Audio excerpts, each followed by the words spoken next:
Hello friends, स्वागत है आप सभी का हमारे चैनल स्टडी टैब पर। फ्रेंड्स, इस वीडियो में डिस्कस करेंगे जीएस के एक प्रैक्टिस सेट को। इसमें आप सभी के लिए 40 यहाँ पर एमसीक्यूज लाए गए हैं। फ्रेंड्स, आप सभी अपना अपना स्कोर यहाँ पर कमेंट बॉक्स में ज़रूर कमेंट करके बताइए। चलिए आज का वीडियो स्टार्ट कर लेते हैं। फर्स्ट क्वेश्चन है फ्रेंड्स, किस भाषा को केंद्रीय सरकार द्वारा क्लासिकल भाषा का दर्जा दिया गया था? आई होप सभी को पता ही होगा दोस्तों। ऑप्शन नंबर 1 करेक्ट हो जाएगा। यहाँ पर यह है तमिल भाषा। आगे चलते हैं नेक्स्ट। लावणी किस राज्य का प्रसिद्ध लोक नृत्य है? अब देखिए दोस्तों, लावड़ी है यहाँ पर महाराष्ट्र का। इसके अलावा अगर पूछा जाएगा आपसे राजस्थान का, काफ़ी इंपॉर्टेंट है दोस्तों, बनते हैं। देखो ये क्वेश्चन राजस्थान का पूछ लेंगे, ये है आपका चंग। इसके अलावा दोस्तों एक और नृत्य बता देता हूँ जो काफ़ी रिपीटेड रहता है एग्जाम्स में, उसका नाम है यहाँ पर घूमर। ये बिल्कुल इंपॉर्टेंट है। और एक और है दोस्तों यहाँ पर, उसका नाम है यहाँ पर सुई सीनी। ये सभी क्वेश्चंस यहाँ पर इंपॉर्टेंट हैं। अब इसके अलावा देखिए एक नाम आया है दोस्तों यहाँ पर, हिमाचल प्रदेश का पूछा जाता है दोस्तों। इसका यहाँ पर लोक नृत्य का नाम है नाटी, बिल्कुल नोट कर लेना। और गुजरात का तो आई होप सभी को पता ही होगा, ये है आपका गरबा। अब चलते हैं आगे नेक्स्ट क्वेश्चन की तरफ। द्वैत सिद्धांत के प्रवर्तक हैं, तो इसका करेक्ट आंसर हो जाएगा आपका दोस्तों ऑप्शन नंबर सी, यानी ये है आपके निम्बकाचार्य जी। आगे चलते हैं, गुड फ्राइडे मनाया जाता है, तो ये मनाया जाता है आपका ऑप्शन नंबर डी, यानी ईसा मसीह का शहीदी दिवस। आगे चलते हैं हम नेक्स्ट। भारत के 4 विख्यात सूर्य मंदिर एक है दोस्तों। देखो ये नाम सबके लिखे हैं। गोधरा है ये गुजरात में, इसके अलावा कोणार्क उड़ीसा, सभी को पता ही होगा।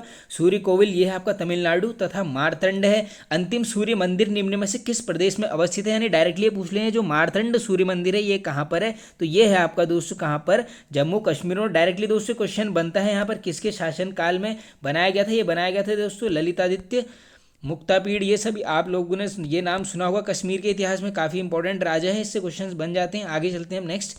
कौन सा मुगल शासक चित्रकारों का सबसे बड़ा संरक्षक था? अब देखिए दोस्तों, चित्रकारी की बात करोगे तो आप हमेशा आपका ऑप्शन सही होगा, ऑप्शन नंबर सी, यानी ये है जहांगीर का। अब देखिए कभी दोस्तों एक मार्क्स में क्या होता है, आपसे डायरेक्टली पूछ लेते हैं मुगल वंश का कार्यकाल, तो इसके लिए एक छोटी सी ट्रिक है, ये आप याद कर लो। भाजपा याद मत करना, बस ये पी की जगह एस लगा देना, BHAJ ऐसे। ये क्या है देखो, बाबर, हुमायूं, अकबर, जहांगीर, शाहजहां और ये है आपका औरंगजेब। इन 6 से बिल्कुल क्रम पूछा जाता है। इसके अलावा देखिए दोस्तों, बाबर के यहाँ पर 4 युद्ध इसने इंपॉर्टेंट लड़े थे, क्रम से थे बिल्कुल। 1526, फिर था 27 में, अगला था 28, उसके बाद था यहाँ पर 29 में। इसकी भी एक छोटी सी ट्रिक है दोस्तों, वो क्या यहाँ पर पंखा चला घर। अब ये क्या है देखिए, पंखा चला घर, पौ से हो गया आपका पानीपत का युद्ध।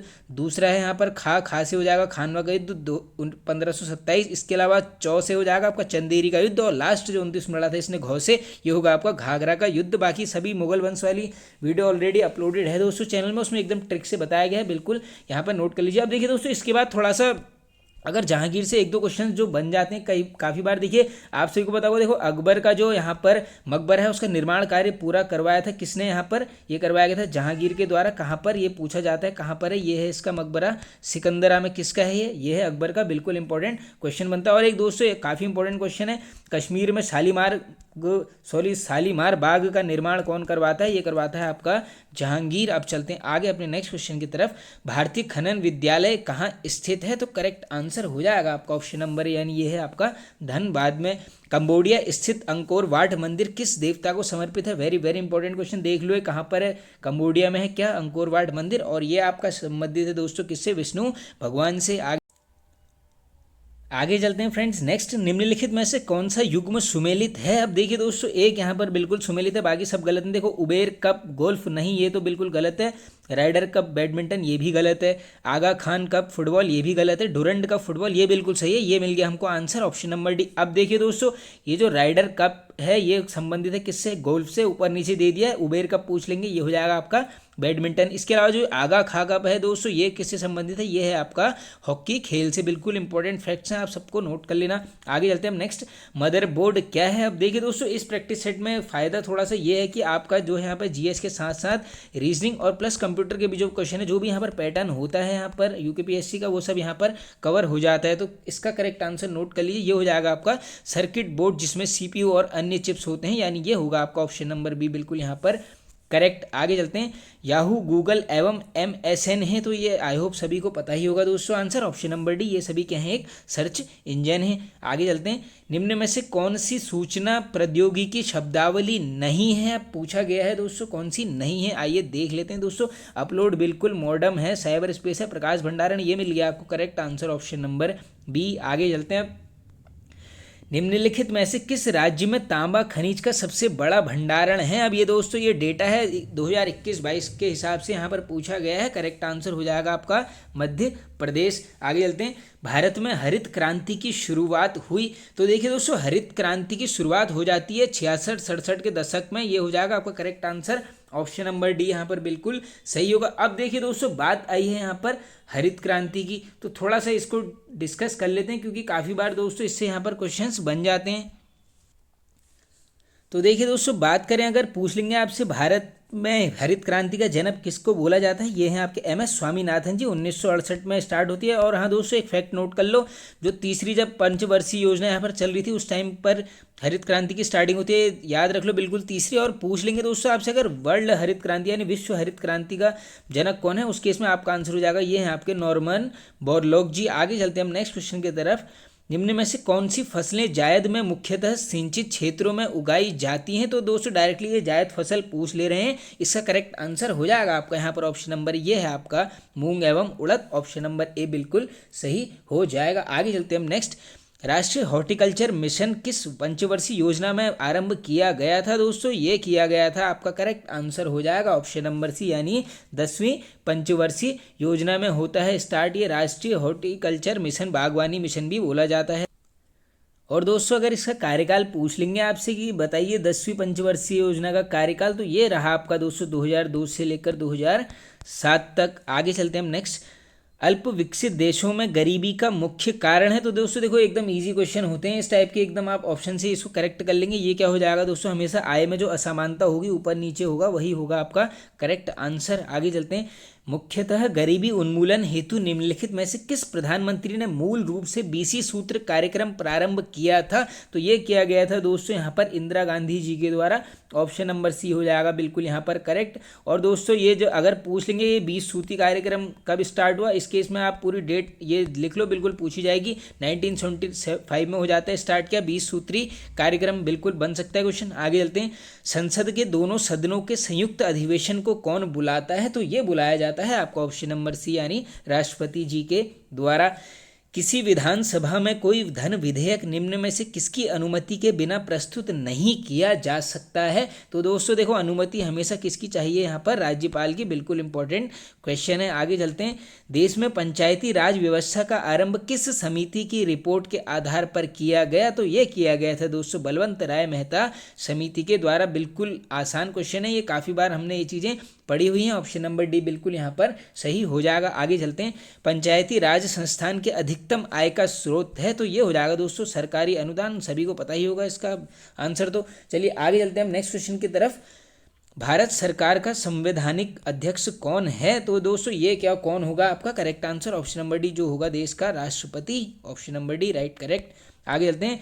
वर्णांधता वाले व्यक्ति को लाल रंग दिखाई देगा। तो दोस्तों देखिए जो भी आदमी में यहाँ पर वर्णांधता की शिकायत है उसको यहाँ पर जो लाल रंग है वो हमेशा क्या दिखाई देगा, यहाँ पर हरा। ये क्वेश्चन काफ़ी बार पूछा जाता है। आगे चलते हैं। प्रोटीन का पाचन कहाँ से प्रारंभ होता है। बिल्कुल ईजी क्वेश्चन है, correct answer option number C उधर से स्टार्ट होगा। आगे चलते हैं। मानव रुधिर का पीएच है, बिल्कुल इजी क्वेश्चन है ये भी, correct answer option number C ये हो जाएगा आपका 7.4। सर्वग्राही कौन से रुधिर वर्ग का होता है। तो देखो दोस्तों जो सबसे यहाँ पर ब्लड ले लेगा वो होता है AB और यूनिवर्सल एक्सेप्टर इसे बोला जाता है। और यूनिवर्सल डोनर की बात करोगे आपको जो सबको दे देगा वो है आपका यहाँ पर O ब्लड ग्रुप। आगे चलते हैं। पृथ्वी के द्रव पदार्थों के घनीभूत हो जाने से बनी चट्टानों को कहते हैं। तो ये बोला जाता है दोस्तों आग्नेय चट्टानें, सभी को पता होगा ये भी। सिस्मोग्राफी किसका विज्ञान है। तो करेक्ट आंसर नोट कर लीजिए, ये है आपका भूकंप विज्ञान को क्या बोलते हैं यहाँ पर, सिस्मोलॉजी। अब देखिए दोस्तों यहाँ पर थोड़ा सा देखिए, अगर ज्वालामुखी का सभी को पता ही होगा है वॉल्केनिक इरप्शंस बोलते हैं यहाँ पर ज्वालामुखी के अध्ययन को। इसके अलावा अगर बात करोगे आप पर्वत की, इसको बोलते हैं यहाँ पर ओरोलॉजी, ये भी पूछा जाता है। और नदियों का पूछ लेंगे ये हो जाएगा आपका पोटेमोलॉजी, बिल्कुल इंपॉर्टेंट है, ये भी रट लेना है। पोटेमोलॉजी बोलते हैं किसका, नदियों का, और ओरोलॉजी बोलते हैं यहाँ पर किसका, पर्वतों का विज्ञान। आगे चलते हैं। एक समान समय पर तूफान आने वाले स्थानों को मिलाने वाली रेखाएं क्या कहलाती हैं। तो ऐसी रेखाओं को बोलते हैं यहाँ पर आइसोब्रांट, यानी ऑप्शन नंबर डी बिल्कुल यहाँ पर करेक्ट हो जाएगा। आगे चलते हैं। बाब अल मंडब जल संधि निम्न में से किन दो सागरों को जोड़ती है? तो दोस्तों ये जोड़ देगी आपके ऑप्शन नंबर डी यानी लाल सागर एवं अदन की खाड़ी को। आगे चलते हैं। सतलज एवं काली नदियों के बीच हिमालय का कौन सा प्रादेशिक विभाग स्थित है? एकदम आसान क्वेश्चन है दोस्तों, करेक्ट आंसर नोट कर लीजिए, कुमाऊं हिमालय हो जाएगा, ऑप्शन नंबर सी। आगे चलते हैं। अब उत्तर प्रदेश में रानी लक्ष्मीबाई बांध परियोजना निर्मित है। पहले तो ये देख लो डायरेक्टली, रानी लक्ष्मीबाई बांध परियोजना किस प्रदेश में है? ये है आपकी उत्तर प्रदेश राज्य में है, और ये पूछ लेंगे आपसे किस नदी पर है।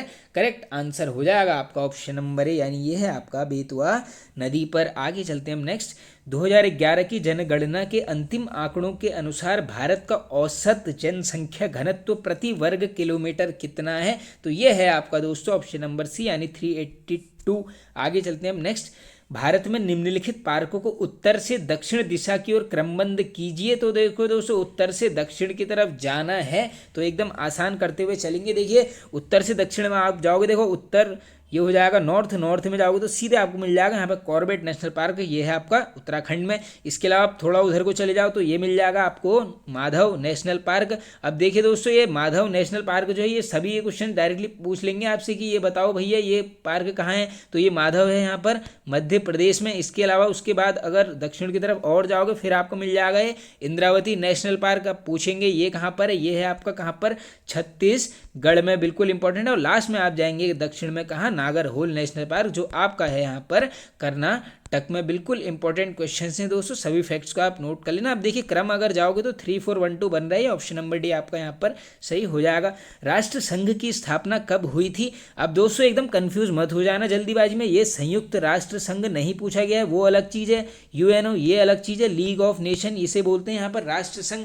बिल्कुल कंफ्यूज नहीं होना है। देखिए इसका करेक्ट आंसर नोट कर लीजिए आप, ऑप्शन नंबर सी हो जाएगा आपका यहाँ पर बिल्कुल करेक्ट। ये है आपका 1920 में। अब देखिए थोड़ा सा दोस्तों, लीग ऑफ नेशन की अगर पूरी डेट कभी आपसे पूछ लेंगे, ये हो जाएगा आपका 10 जनवरी 1920। मुख्यालय पूछ लेंगे, ये है आपका कहाँ पर? जेनेवा स्विट्जरलैंड में। अब देखिए जो थोड़ा सा इससे मिलता जुलता है, यूएनओ जो संयुक्त राष्ट्र संघ है, इसकी भी पूरी डेट नोट कर लेना। अब एग्जाम में इसकी पूरी डेट आती है, ये है आपकी 24 अक्टूबर 1945, और सभी को पता होगा मुख्यालय कहाँ पर है? सैन फ्रांसिस्को में। आगे चलते हैं हम नेक्स्ट क्वेश्चन की तरफ।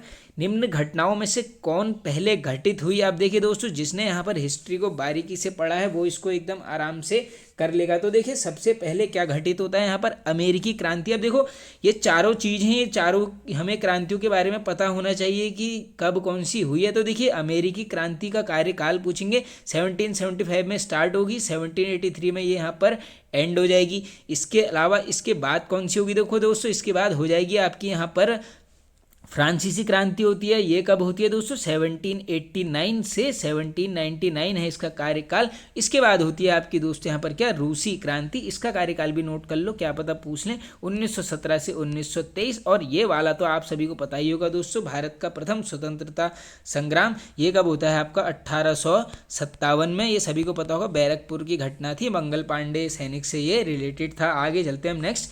किस आंदोलन का नेतृत्व करने के लिए मार्टिन लूथर किंग को जाना जाता है? तो ये एकदम इजी क्वेश्चन है दोस्तों, correct answer option number C हो जाएगा आपका, रंग भेद के विरुद्ध। महात्मा गांधी की हत्या कब हुई थी? पूरी डेट ही इसमें याद कर लीजिए आप, बिल्कुल ऑप्शन नंबर डी 30 जनवरी 1948 को होती है। आगे चलते हैं। भारत में अंग्रेजों के समय में प्रथम जनगणना किसके कार्यकाल में हुई? Very very important question. देखो दोस्तों, किसके कार्यकाल में होती है? ये होती है आपके लॉर्ड मेयो के कार्यकाल में। अब देखो दोस्तों, थोड़ा सा यहाँ पर क्वेश्चन क्या बन जाता है कि इसका कार्यकाल भी पूछ लेते हैं और ये भी पूछ लेते हैं कि ये बताओ कि पहली जनगणना कब हुई है। तो देखिए दोस्तों, इसके शासनकाल की बात करें तो 1872 में हो जाती है। इसके अलावा देखिए क्वेश्चन कैसा बनता है, अगर ये पूछेंगे आपको कि प्रथम बार नियमित जनगणना कब हुई, ये अलग क्वेश्चन है, बिल्कुल नियमित पूछेंगे, आंसर करेंगे आप यहाँ पर 1881। और अगर आपसे ये पूछ लेंगे कि स्वतंत्र भारत की प्रथम जनगणना, अलग आराम से सुन लीजिए, स्वतंत्र भारत की पूछा जाएगा तब आपका आंसर होगा 1951 में की जाती है। आगे चलते हैं हम, आज का लास्ट क्वेश्चन है दोस्तों, किसने सहिष्णुता, उदारता और करुणा के त्रिविध आधार पर राजवंश की स्थापना की? तो यह की गई आपके ऑप्शन नंबर बी यानी अशोक के द्वारा। तो देखिए दोस्तों, ये वाला प्रैक्टिस सेट यहाँ पर एंड होता है। आई होप आप सभी को पसंद आया होगा दोस्तों। पसंद आया तो एक लाइक कर दीजिए, कमेंट करके बताइए आपको वीडियो कैसा लगा, अपना स्कोर भी फ्रेंड्स जरूर कमेंट कीजिए। चैनल पर नहीं तो सब्सक्राइब कर लीजिए, बेल आइकन को प्रेस कर लेना।